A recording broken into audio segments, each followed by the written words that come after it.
ৰংমেলা টিভিৰ প্ৰিয় দৰ্শক শ্ৰোতাসকল, আজি আমি ৰংমেলা টিভিৰ মঞ্চত লগ পাইছোঁ এগৰাকী উদীয়মান যুৱক, নাম কাব্যনীল তালুকদাৰ। পোনপ্ৰথমে ৰংমেলাৰ এই মঞ্চলৈ মোক মাতি অনাৰ বাবে ৰংমেলাৰ সমূহ পৰিয়ালক ধন্যবাদ জ্ঞাপন কৰিছোঁ। আৰু আৰম্ভণি বুলি ক'বলৈ হ'লে মোৰ জন্ম গুৱাহাটীতে। মই গুৱাহাটীৰ নুনমাটি অঞ্চলত বাস কৰোঁ, নুনমাটিৰ লুইতনগৰ। আৰু মোৰ স্কুলীয়া শিক্ষা আৰম্ভ হৈছিলে অসম জাতীয় বিদ্যালয়ত। অংকুৰ শ্ৰেণীৰ পৰা দশম শ্ৰেণীলৈ মই জাতীয় বিদ্যালয়তে শিক্ষা গ্ৰহণ কৰিলোঁ। তাৰপিছত হায়াৰ ছেকেণ্ডাৰীৰ বাবে মই কটন কলেজলৈ, সেই সময়ত কটন কলেজ আছিলে, কটন কলেজলৈ গৈছিলোঁ। মই আৰ্টছ ষ্ট্ৰীমত আছিলোঁ। আৰু হায়াৰ ছেকেণ্ডাৰী পাছ কৰাৰ পিছত ডিগ্ৰীও মই কটনতেই সম্পূৰ্ণ কৰিলোঁ। মই বেচেলৰ অফ কম্পিউটাৰ এপ্লিকেশ্যন অৰ্থাৎ কম্পিউটাৰ ছায়েন্স বিষয়টোত মেজৰ হিচাপে লৈ মোৰ ডিগ্ৰী সম্পন্ন কৰিলোঁ। আৰু তাৰপিছত মই এতিয়া বৰ্তমান নিজৰ এটা ছফ্টৱেৰ ডেভেলপমেণ্ট কোম্পানী, যাৰ নাম হৈছে বৰ্ণ লেবছ প্ৰাইভেট লিমিটেড, এই কোম্পানীৰ প্ৰতিষ্ঠা কৰি মই আৰু মোৰ জ্যেষ্ঠ ভাতৃ, মোৰ দাদা ইন্দ্ৰনীল তালুকদাৰ, আমি দুয়ো মিলি এই কোম্পানী প্ৰতিষ্ঠা কৰিছোঁ। আৰু অসমীয়া ভাষাৰ লগতে যিবিলাক অসম বা উত্তৰ পূৰ্বাঞ্চলত প্ৰচলিত যিবিলাক ভাষা আছে, সেই ভাষাসমূহত AI অৰ্থাৎ আৰ্টিফিচিয়েল ইণ্টেলিজেঞ্চ যিটো বিষয় আজি সমগ্ৰ বিশ্বব্যাপী খ্যাতি লাভ কৰিছে, আৰু আমাৰ আচলতে দৈনন্দিন জীৱনত আমি সকলোৱে আচলতে AI ব্যৱহাৰ কৰিবলৈ লৈছোঁ। গতিকে এই যি বিস্ময়কাৰী টেকন'লজি, এই টেকন'লজি আমাৰ নিজৰ ভাষাটো বা আমাৰ ৰিজনেল লেংগুৱেজেছবিলাকত কেনেকৈ এপ্লিকেশ্যন কৰিব পাৰি বা তাৰ ব্যৱহাৰ কৰি কি এপ্লিকেশ্যনছ ডেভেলপ কৰিব পাৰি, সেই সম্পৰ্কে আমি গৱেষণা আৰু প্ৰডাক্ট ডেভেলপমেণ্টৰ কাম কৰোঁ বৰ্ণ লেবছত। আৰু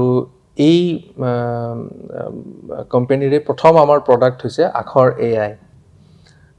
আখৰ AI হৈছে পৃথিৱীৰ প্ৰথমটো এপ্লিকেশ্যন যিটোত মানুহে মুখেৰে কথা কৈ গ'লে অসমীয়া ভাষাত যিখিনি কথা কোৱা যায়, সেই কথাখিনি ইউনিকোড ফৰ্মেটত টেক্সট হিচাপে অৰ্থাৎ আখৰ হিচাপত লিখা গৈ থাকে। তাৰ লগতে ইয়াৰ আৰু বহুত ফিচাৰ্ছ আছে, সেইখিনি আমি পৰৱৰ্তী সময়ত আমি ভালদৰে আলোচনা কৰিম। আটাইতকৈ ভাল লাগিছে শুনি যে কথা কৈ গ'লেই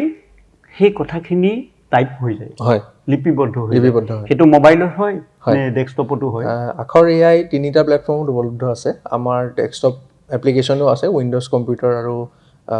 এপেলৰ যিবিলাক মেকবুক বা মেক OSৰ কম্পিউটাৰ আছে, সেইবিলাকতো ইনষ্টল কৰিব পাৰি। আৰু লগতে আমাৰ এণ্ড্ৰইড এপ্লিকেশ্যন অৰ্থাৎ এণ্ড্ৰইড মোবাইলত ইনষ্টল কৰিব পৰাকৈ এপো উপলব্ধ আছে।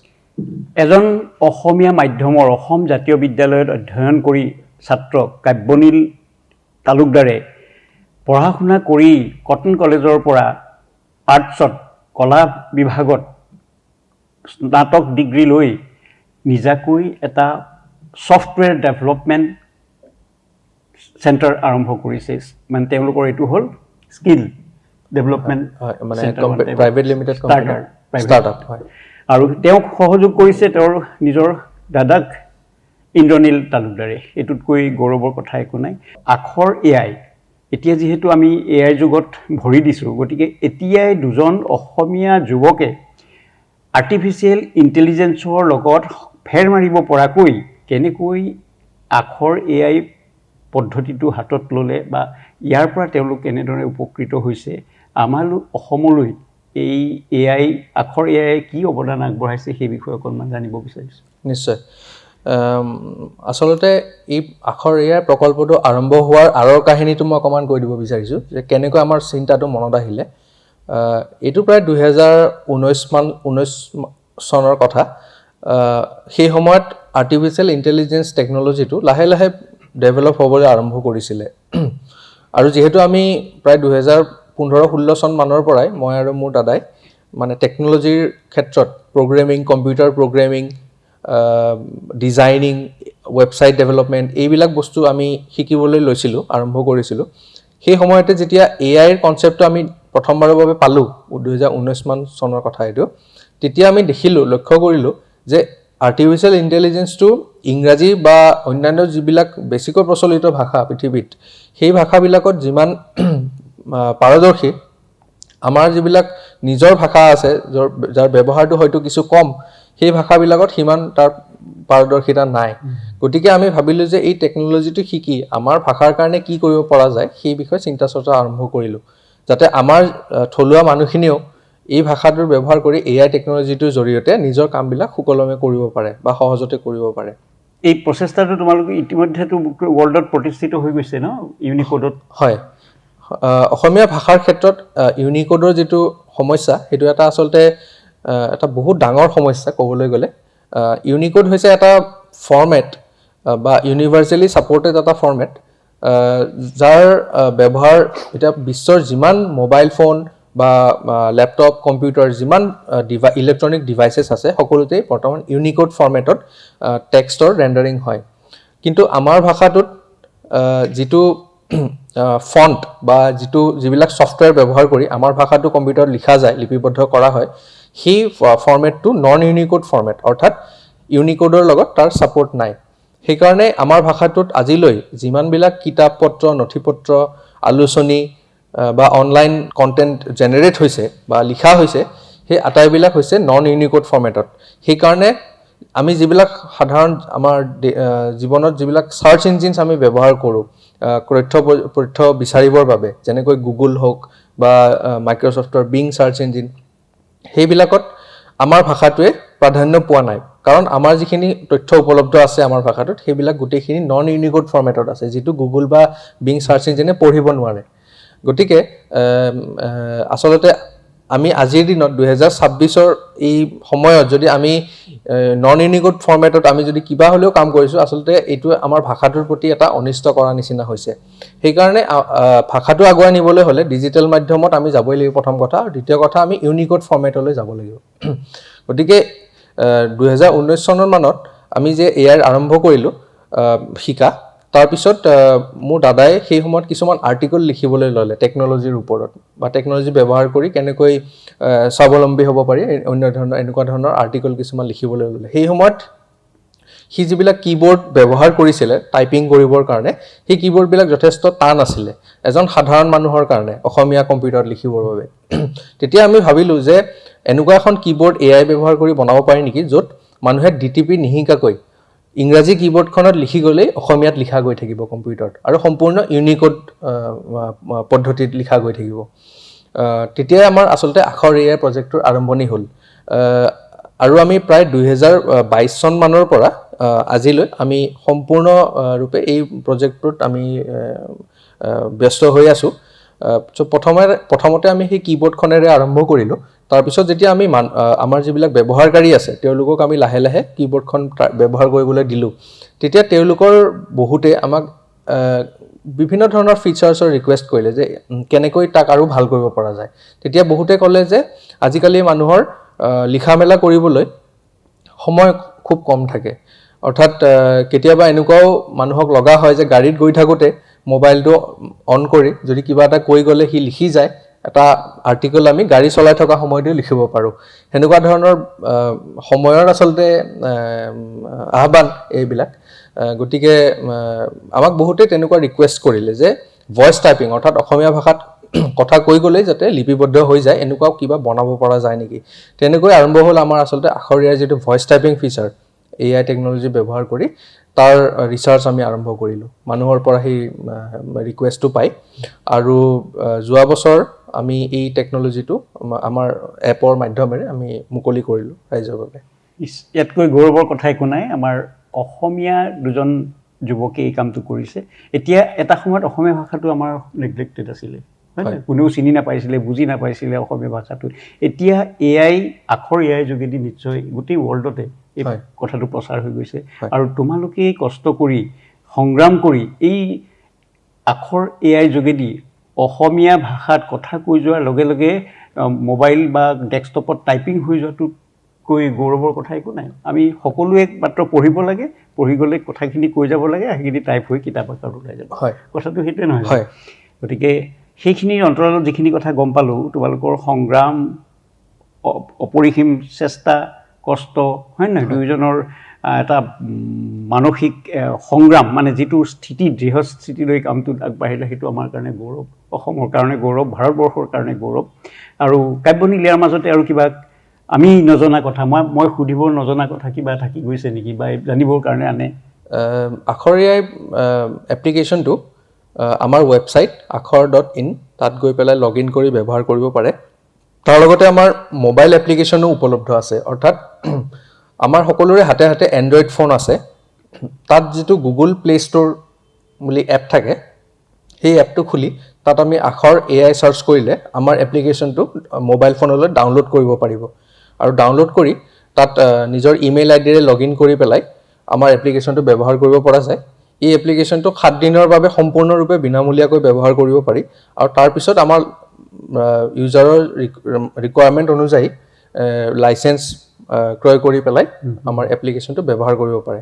এতিয়া দৰ্শকসকলে নিশ্চয় উপলব্ধি কৰিব পাৰিছে কথাটো যে আখৰ এআই আমি নিজেই যদি ব্যৱহাৰ কৰিবলৈ শিকো তেতিয়াহ'লে প্ৰথম 7 দিন আমি চৰ্চা কৰিবৰ কাৰণে আমি এইটো এপছটোত গৈ পেলাই আমি ডাউনলোড কৰি ল'ব পাৰোঁ আৰু যদি প্ৰয়োজন হয় ইন ফিউচাৰ তেতিয়াহ'লে আমি ইয়াৰ লাইসেন্সখন ল'বলৈ কাৰ লগত যোগাযোগ কৰিব লাগিব গোটেইখিনি এপটোৰ ভিতৰত অট'মেটিকলি কৰিব পাৰি গতিকে এপটোৰ যোগেদি আমি এইখিনি ল'ব পাৰিম এতিয়া কাব্যনীল তোমাক কি বুলি ধন্যবাদ জনাম আজি মই এই ৰংমেলা টিভি মঞ্চত তোমাক পাই এনেকুৱা এটা অনুভৱ কৰিছোঁ যে মই ৱৰ্ল্ডৰ কিবা সাংঘাতিক জেগা টুকুৰাত বহি আছোঁ বিজ্ঞানে আমাক কিমান কলৈ লৈ গ'ল আৰু তোমালোক ইমান সৰু কথা এটা মই গুৰিটো কথাই কওঁ তোমালোকৰ ৰুবিক্স কিউবটোৰ পৰাই তোমালোকে গৈ গৈ গৈ আজি এইটো পৰ্যায়লৈ উন্নীত হৈছে ইয়াতকৈ গৌৰৱৰ কথা আমাৰ একো নাই বিশেষকৈ তোমালোকক আমি কৃতজ্ঞতা জ্ঞাপন কৰিছোঁ এই কাৰণে অসমীয়া মাধ্যমৰ এখন স্কুলত পঢ়ি যাক মানে সকলোৱে মাধ্যম এটা বাধা বুলি লৈ আগবাঢ়ে কিন্তু তোমালোকে সেই বাধা নেওচি অসমীয়া মাধ্যমৰ পৰা গৈ আজি ৱৰ্ল্ডত নিজকে স্বীকৃতি দিব পৰা অৱস্থালৈ আহিলা তাৰ বাবে পুনৰ তোমালোকলৈ আন্তৰিক ধন্যবাদ জনাইছোঁ তোমালোকৰ কল্পনাবিলাক বাস্তৱ হওক আৰু কি আশা কৰিছা ওপৰলৈ আগবাঢ়ি যোৱা আমি ঢুকি নোপোৱা কামবোৰ তোমালোকে কৰিবলৈ আগবাঢ়ি যোৱা আৰু কিবা ক'বা নেকি এইখিনিতে আন এটা প্ৰকল্পৰ বিষয়ে ক'ব বিচাৰিছোঁ আখৰ এআইটো লঞ্চ হোৱাৰ পিছত আমি অসমৰ বহু গুণী জ্ঞানী ব্যক্তি যিয়ে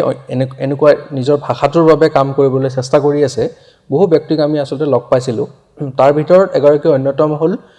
প্ৰতিদিন টাইমৰ জ্যেষ্ঠ সাংবাদিক মৃণাল তালুকদাৰ ছাৰ তেওঁ এটা নিজাববীয়াকৈ এটা সাংঘাতিক প্ৰচেষ্টা তেওঁ হাতত লৈছে যাৰ নাম হৈছে ডিজিটাইজিং আছাম এই প্ৰকল্পটো নন্দ তালুকদাৰ ফাউণ্ডেশ্যন আৰু অসম জাতীয় বিদ্যালয় আৰু লগতে আছু এই তিনিটা সংগঠনে মিলি অসমীয়া ভাষাৰ প্ৰচাৰ আৰু প্ৰসাৰ আৰু লগতে সংৰক্ষণৰ ওপৰত হয়তো আটাইতকৈ অসমীয়া ভাষাৰ আটাইতকৈ ডাঙৰ ৰিপজিটৰী এই প্ৰজেক্টটো তেওঁলোকে হাতত লৈছে এই প্ৰজেক্টটোত আমি শেহতীয়াকৈ আমিও সংযোগ হৈছোঁ ইয়াৰ লগত প্ৰকল্পটোৰ সৈতে আৰু ইতিমধ্যেই এই প্ৰকল্পটোৱে 2.6 মিলিয়ন অৰ্থাৎ 26 লাখ অসমীয়া কিতাপৰ পৃষ্ঠা আমি স্কেন কৰিছোঁ অৰ্থাৎ ডিজিটাইজ কৰিছোঁ আৰু এই প্ৰচেছটোত বহুতো গাঁৱৰ ভিতৰৰ নামঘৰ পুথিভঁৰাল কাৰোবাৰ ঘৰতো বহু পুৰণা কিতাপ থাকে এই কিতাপসমূহ সংগ্ৰহ কৰি তাক স্কেন কৰা হৈছে অৰ্থাৎ ডিজিটাইজ কৰা হৈছে আৰু তাৰপিছত আমি আখৰ এআইৰ কিছুমান টেকন'লজি ব্যৱহাৰ কৰি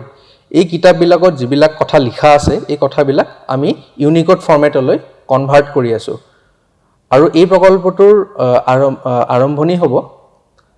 এই বছৰৰে বহাগ বিহুৰ অৰ্থাৎ অসমীয়া নৱবৰ্ষৰ দিনা এই প্ৰকল্পটোৱে মুক্তি পাব এই প্ৰকল্পটোৰ যিটো ৱেবছাইট ডিজিটাইজিং আছাম এই ৱেবছাইটত গৈ মানুহে বিনামূলীয়াকৈ অসমীয়া ভাষাৰ যি 26 লাখ কিতাপ এই কিতাপত যিমানখিনি কথা আছে এই কথাবিলাক তাত সাৰ্চ কৰিলে অৰ্থাৎ যদি কোনোবাই ভূপেন হাজৰিকা সাৰ্চ কৰে বা কোনোবাই লাচিত বৰফুকন বুলি সাৰ্চ কৰি দিয়ে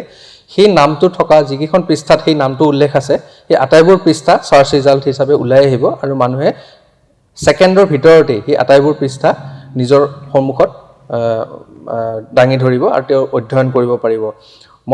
আমি আশা কৰিছোঁ এই প্ৰকল্পটো মুকলি হ'লে অসমীয়া ভাষাৰ ওপৰত কেৱল অসমতেই ৰিচাৰ্চ হৈ থকা নাই এই বিশ্বজুৰি বিভিন্ন ঠাই বিভিন্ন ইউনিভাৰ্চিটি আগশাৰীৰ বিশ্বৰ ইউনিভাৰ্চিটিবিলাকতো অসমীয়া ভাষাৰ সংস্কৃতি সাহিত্যৰ ওপৰত গৱেষণা হৈ আছে গতিকে সেই ব্যক্তিসকলে যেতিয়া অসমীয়া ভাষাৰ ওপৰত কিবা এটা পঢ়িব বিচাৰিব এই যিটো ৱেবছাইট এই ৱেবছাইটত গৈ তেওঁলোকে ছেকেণ্ডৰ ভিতৰতেই আটাইখিনি তথ্য তেওঁলোকে পাবলৈ সক্ষম হ'ব। গতিকে মই আশা কৰিছোঁ এই প্ৰজেক্টটো যেতিয়া লঞ্চ হ'ব, অসমীয়া ভাষাৰ ডিজিটাইজেশ্যনৰ ক্ষেত্ৰত ই এটা বিপ্লৱৰ সূচনা কৰিব। তাৰমানে আমি এইটোকে থোৰতে ক'ব পাৰি যে আঁঠুৰ মূৰতে সোম বিচাৰি পাম আমি এনেও অকণমান এলেহুৱা, আমি কিতাপ পঢ়িবলৈ আমি এতিয়া এলাহ কৰিছোঁ, বন্ধ কৰি দিছোঁ, মোবাইলৰ প্ৰতি আমি আকৃষ্ট হৈছোঁ। এতিয়া যি হওক মোবাইলতে আমি আকৃষ্ট হৈ যাম, কিন্তু আখৰ এআইৰ যোগেদি আমি মোবাইলতে সকলোখিনি কাম কৰিব পাৰিম এই দুজন ব্যক্তিৰ প্ৰচেষ্টাতে। গতিকে পুনৰবাৰ তোমালোকলৈ কৃতজ্ঞতা জনাইছোঁ। ৰংমেলা টিভিৰ মঞ্চত তোমালোকক আকৌ এবাৰ পোৱাৰ আশা কৰি আজিলৈ অনুষ্ঠানটো ইমানতে সামৰিছোঁ। ধন্যবাদ।